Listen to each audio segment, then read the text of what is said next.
Quase, sem espaço de armazenamento te. Se você ficar sem espaço, não poderá salvar arquivos no Drive nem fazer backup no Google Fotos. Ik was 15 to en ik voor het eerst bloot de, op een oude krant, die mijn moeder op de krant had gelegd in ons kleine houten kamertje. Op dat moment, toen ik de krantenkoppen van de vorige dag zag vermengen met mijn bloed, begreep ik dat een arm meisje zijn, in het platteland van Noord-Brabant, in last betekende, die zelfs de mannen in mijn familie zich niet konden voorstellen. Nu, op mijn 16 cpmi, kijk ik naar mijn kleindochters met hun moderne maandverband, hun mooie onderbroeken en hun rechten waarvan ze zich niet eens bewust zijn. En voel ik nog steeds een beklemmend gevoel in mijn borst als ik terugdenk aan die dagen dat mijn eigen moeder me deed geloven dat mijn situatie als vrouw een te dure last voor ons gezin was.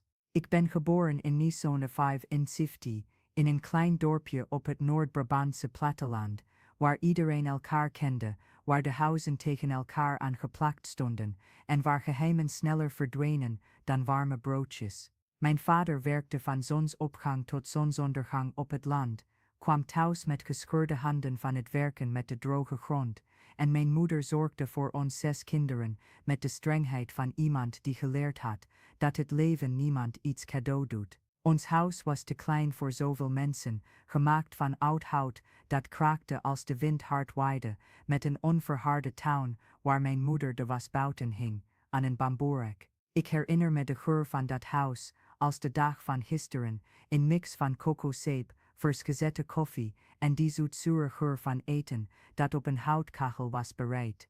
De muren waren dun, je kon alles horen wat er in de andere kamers gebeurde, en privacy was een woord dat niet in ons vocabulaire bestond. Wij meisjes sliepen allemaal in 1 kamer, in 2 eenpersoonsbedden, die tegen elkaar aanstonden, en daar deelden we niet alleen de ruimte, maar ook onze angsten, dromen en de paar geheimen die een arm meisje kan hebben. Mijn moeder Anna, was een vrouw zo hard als de grond waar mijn vader mais plantte. Ze had gehavende handen van het wassen in de wasbak, haar altijd opgestoken in een strakke knot en die droge manier van praten die geen ruimte liet voor vragen. Ze herhaalde altijd dat de plaats van een meisje is om thuis te helpen, om te leren vrouw en moeder te zijn, en dat dromen geen buik vullen of rekeningen betalen. Voor haar was geld uitgeven aan meisjespulletjes verspilling, en Maandverband was volgens haar Luxe voor dames uit de stad. Ik was het 3e kind, na 2 oudere zussen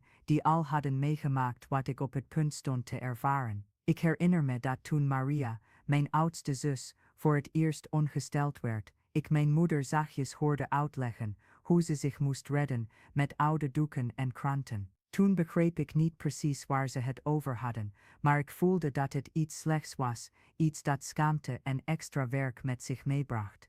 Gedurende mijn hele kindertijd en vroege adolescentie bereidde ik me onbewust voor op die dag. Ik hoorde de gefluisterde gesprekken tussen de vrouwen in de familie, zag de verlegenheid van mijn zussen als ze hun bebloede doeken in de wasbak moesten wassen, en merkte hoe stil en teruggetrokken ze werden tijdens die dagen van de maand. Het was alsof een schaduw over het huis viel, iets wat iedereen wist, maar waar niemand openlijk over kon praten. Toen kwam mijn beurt. Het was een septemberochtend, de zon scheen net op toen ik wakker werd, met een vreemde pijn in mijn onderbuik en een vochtig gevoel tussen mijn benen. Toen ik uit bed stond en het bloed op mijn nachthemd zag, voelde ik de wereld instorten.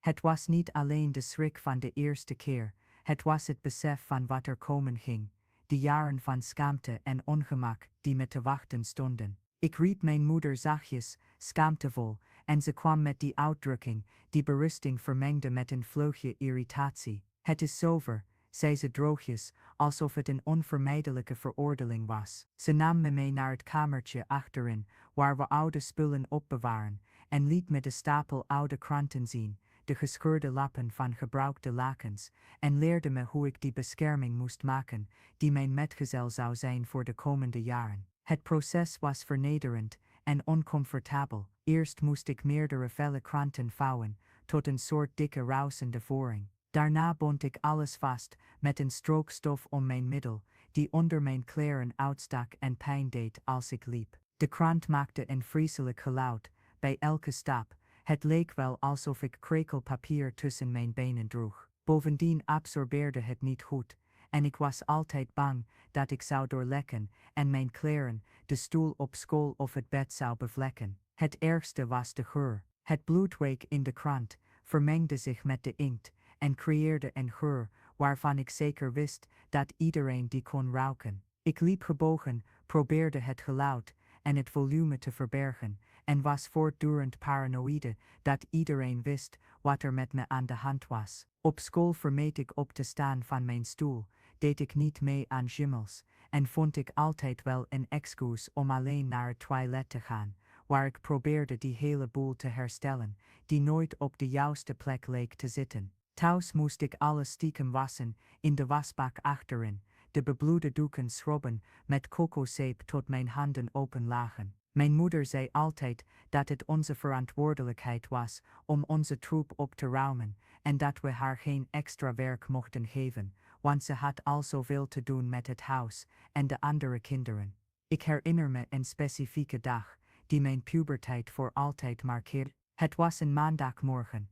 Ik zat in de tweede klas van de middelbare school en mijn menstruatie was heviger dan normaal. De krant die ik gebruikte hield het niet meer. Ik voelde de vochtigheid lekken en de wanhoop overviel me. Ik vroeg of ik naar het toilet mocht en toen ik van mijn stoel opstond, zag ik een rode vlek op de stoel. Sommige klasgenoten zagen het en begonnen te fluisteren en ik rende huilend de klas uit. Ik ging meteen naar huis zonder te kunnen stoppen met huilen. Ik vond mijn moeder in de tuin en het was goed en vertelde haar wat er gebeurd was in de hoop op een beetje begrip, een knuffel, een woord van troost. Maar ze zuchtte alleen geïrriteerd en zei: je hebt niet goed voor jezelf gezorgd. Nu moet je teruggaan en de schaamte doorstaan. Dat is iets voor vrouwen. Je moet leren ermee om te gaan. Er was geen liefde, geen steun, alleen de kilte van iemand die het alsnog een extra ergernis in het leven zag. Die avond, liggend in het bed dat ik deelde met mijn zussen, voelde ik me het meest eenzame meisje ter wereld. Ik keek naar het houten plafond, vol lekkages, en vroeg me af waarom ik als vrouw was geboren, waarom mijn leven moeilijker moest zijn dan dat van mijn broers, waarom iets zo natuurlijks van mijn lichaam als een dure en onhandige vloek werd behandeld. Langzaam ontwikkelde ik strategieën om met die situatie om te gaan. Ik leerde de dagen te berekenen, me van tevoren voor te bereiden, altijd extra doeken in mijn schooltas te stoppen. Ik raakte bevriend met een paar meisjes die in dezelfde situatie zaten en in een soort stille solidariteit hielpen we elkaar als iemand in de problemen kwam. We wisselden schone doeken uit, we dekten elkaar af als iemand de les moest verlaten, we verzonnen samen smoesjes. Maar hoe hard ik ook probeerde me aan te passen, de woede groeide in me. Ik zag de dochters van de rijkste families in de stad, met hun altijd schone kleren, hun zorgeloze glimlachen, en ik stelde me voor hoe het zou zijn om die last niet elke maand te hoeven dragen. Soms als ik langs de apotheek liep, keek ik naar de maandverbanden in de schappen, alsof het kostbare juwelen waren. Berekende ik hoeveel ze kosten en droomde ik van de dag dat ik een pakje kon kopen, gewoon om te weten hoe het voelde. Ik wil je vragen om een like te geven, je te abonneren, om dit werk te steunen en een reactie achter te laten met vermelding van waar je dit leest. Ik vind het heerlijk om met jullie te praten in de reacties. De jaren gingen voorbij en ik groeide op met die open wond in mijn ziel. Ik maakte mijn middelbare schoolopleiding af met moeite, altijd met de extra zorg om mijn menstruatie te beheren, naast mijn studie. Mijn ouders vonden dat ik al genoeg gestudeerd had voor een meisje en de druk om een man te vinden en te settelen nam alleen maar toe. Vrouwen die te veel studeren blijven over, zei mijn moeder. Mannen houden niet van vrouwen die meer weten dan zij. Op mijn 18e ontmoette ik Jan, een jongen uit het nabijgelegen dorp, die in de garage van zijn oom werkte. Hij was anders dan de andere mannen die ik kende, respectvoller, liefdevoller, en toen we begonnen te daten, voelde ik voor het eerst in mijn leven dat iemand me zag als een compleet persoon, niet alleen als een last of een verantwoordelijkheid. Toen ik 20 werd, vroeg Jan met een huwelijk. Ik herinner me dat mijn moeder met de avond voor de bruiloft riep voor dat gesprek dat elke moeder met haar dochter voert voor het huwelijk. Ik verwachtte dat ze het over liefde, kameraadschap en het stichten van een gezin zou hebben. Maar wat ik hoorde was een lijst van plichten en verplichtingen. En toen ze bij het onderwerp menstruatie aankwam, zei ze alleen: nu is het zijn probleem om voor je te zorgen, dus je kunt kopen wat je nodig hebt, zolang hij het maar goed vindt. Ik trouwde in 1977 een eenvoudige ceremonie in de dorpskerk, met een geleende jurk van mijn nicht en een boeket bloemen uit de tuin van mijn schoonmoeder. Jan was een goede, hardwerkende man, maar kwam uit een even eenvoudig gezin, en in het begin van ons huwelijk was het geld schaars voor de basisbehoeften. Gedurende de eerste maanden van mijn huwelijk bleef ik dezelfde bescherming gebruiken als altijd. Jan wist van de situatie, maar begreep het ongemak dat het voor mij betekende niet helemaal. Voor hem was het gewoon een praktische kwestie en noodzakelijke besparing. Later gaan we het beter hebben en dan kopen we die dingen wel, zei hij, zonder te beseffen dat elke maand die voorbijging een maand was waarin ik me minder vrouw, minder waardig voelde. De verandering begon toen ik zwanger raakte van mijn eerste dochter, Liesbeth. Tijdens de zwangerschap had ik natuurlijk geen menstruatie en voor het eerst in jaren voelde ik me vrij van die constante zorg. Maar samen met de vreugde van het moederschap groeide er in me een felle vastberadenheid. Mijn dochter zou nooit meemaken wat ik had meegemaakt. Liesbeth werd geboren in 1977 en toen ze een paar maanden oud was, kwam mijn menstruatie terug. Maar nu had ik een andere motivatie. Elke keer als ik die kranten vouwde, elke keer als ik die doeken om mijn middel bond, keek ik naar het gezichtje van mijn dochter, die in haar wieg sliep, en deed ik een stille belofte: jij zult deze vernedering niet kennen. Ik begon centje bij centje te sparen. Ik bewaarde het wisselgeld van de boodschappen, spaarde op suiker, olie, op alles wat ik kon. Jan begreep in het begin niet waarom ik zo streng spaarde, maar toen ik mijn doel uitlegde, steunde hij me. Als het belangrijk voor je is het belangrijk voor mij, zei hij, en vanaf die dag begon hij ook bij te dragen aan de spaaractie. Het duurde bijna een jaar voordat ik genoeg geld had gespaard om mijn eerste pakje Maandverband te kopen. Ik herinner me als de dag van gisteren, de dag dat ik met trillende handen die apotheek binnenliep en om een pakje Maandverband vroeg. De apotheker keek niet eens op.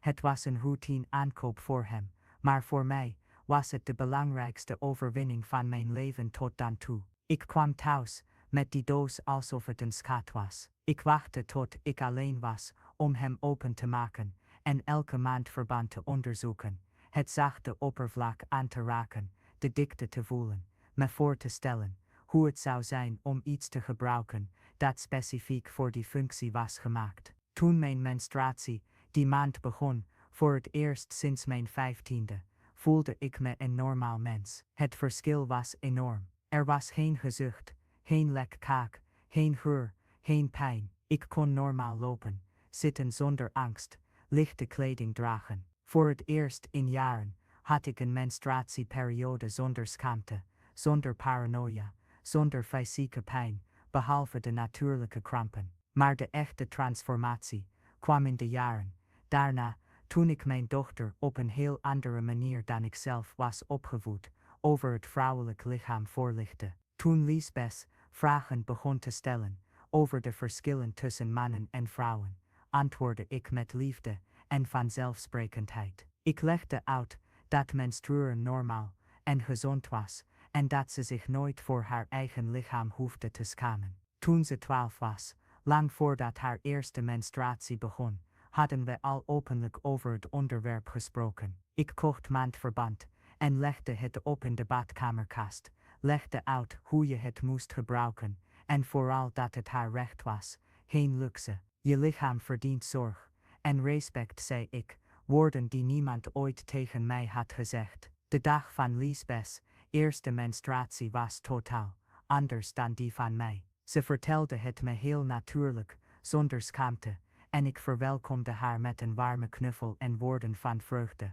Welkom in de club van vrouwen, zei ik lachend, en ik hielp haar met het eerste maandverband, alles geduldig en liefdevol uitleggende. Op dat moment, toen ik mijn dochter die overgang met waardigheid en natuurlijkheid zag doormaken, voelde ik dat ik een cyclus had doorbroken. De pijn die ik sinds mijn 15e droeg, begon zich in iets anders te veranderen, in doel. In de jaren daarna verbeterde onze financiële situatie geleidelijk. Jan kreeg een betere baan, ik begon te naaien, voor anderen, en langzaam bouwden we een comfortabeler leven op. Maar zelfs toen geld niet meer zo schaars was, ben ik de betekenis van die ogenschijnlijk eenvoudige verovering nooit vergeten. Ik kreeg nog 2 dochters, Rose in Nintes en Anna in Nintes in Nisbischen, en bij elk van hen herhaalde ik dezelfde liefdevolle zorg, die ik aan Liesbeth had gegeven. Ze groeien allemaal op wetende dat hun lichaam heilig was, dat menstrueren natuurlijk was, en dat ze alle mogelijke zorg en comfort verdienden tijdens die periodes.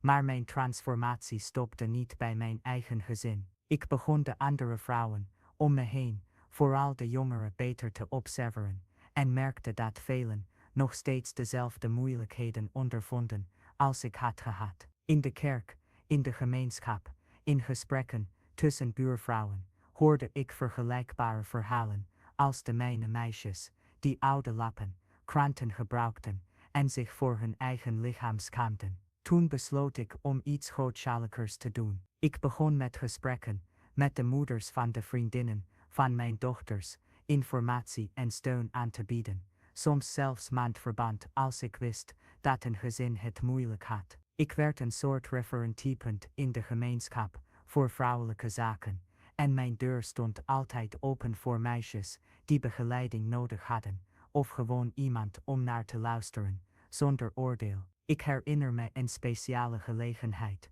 toen mijn oudste kleindochter, de dochter van Liesbeth, 13 werd. Ik organiseerde een klein feestje alleen voor de vrouwen, in het gezin, mijn dochters, schoondochters, een paar naaste buren, om haar overgang naar de adolescentie te vieren. We maakten lekkere hapjes, vertelden verhalen, lachten veel, en ik sprak openlijk over het belang van elkaar te verzorgen, van het doorbreken van de taboes, die ons schamen en kleineren. Op dat feest kreeg ik het idee om iets formellers in de gemeenschap op te zetten. Samen met andere vrouwen uit de kerk begonnen we een ondersteuningsgroep voor moeders en dochters, waar we openlijk spraken over puberteit, menstruatie, lichaamsverzorging en zelfvertrouwen. Eenmaal per maand kwamen wij bijeen in de parochiezaal om ervaringen uit te wisselen, vragen te beantwoorden en vooral om ervoor te zorgen dat geen enkel meisje in onze gemeenschap hetzelfde meemaakte als ik. De groep groeide zo sterk dat hij de aandacht van het gemeentehuis trok. We werden uitgenodigd om lezingen te geven, op scholen, deel te nemen aan campagnes voor vrouwengezondheid. En uiteindelijk slaagden we er een maandverband op te nemen in de lijst met artikelen die door de sociale dienst worden uitgedeeld aan gezinnen met een laag inkomen. Elke kleine overwinning was voor mij een enorme overwinning, een manier om dat 15-jarige meisje dat nog in mij leefde te genezen. De jaren verstreken en ik werd oma, later overgrootmoeder. Vandaag, op mijn 60ste, kijk ik naar mijn kleindochters en achterkleindochters en zie ik vrouwen die zijn opgegroeid met kennis van hun rechten, hun lichaam kennende, zonder de schaamte die mij zo lang heeft bezwaard. Ze gebruiken maandverband, zoals ze shampoo of tandpasta gebruiken,